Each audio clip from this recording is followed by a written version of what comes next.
what is the difference? You have the tax professional, I don't know if I'm saying this right, designation. I always hear people talking about that. And then you could do all these other, what's the big difference or the main difference in having that?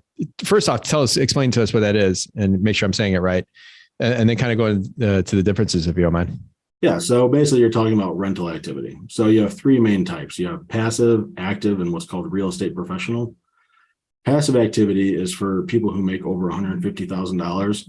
And the losses you have on your rental from that only offset passive gains. So there's really no benefit like in that immediate tax year when you have passive activity. The benefit comes when you go to sell your property. All those expenses that were deferred can now be taken upon the sale of your house. So that's how they get the benefits for that.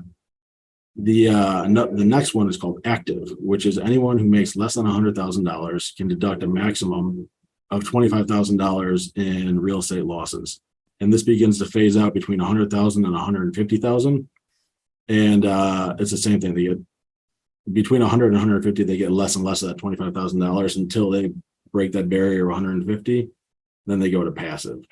So for that, for an example, say you made $75,000 on earned income on your W-2. You had real estate losses, rental property losses of $15,000. You're only going to pay tax on $60,000 of your earned income because that $15,000 reduces your earned income. Got it. So Mike, just real quick though, to kind of restate that another way, you made $175,000 on your W-2. You had real estate losses of $15,000. Your basis is still $175,000. Is that correct? That $15,000 can only go against knock out other real estate gains. If you have one clunker and three good properties or whatever. Correct. Yes. Got it.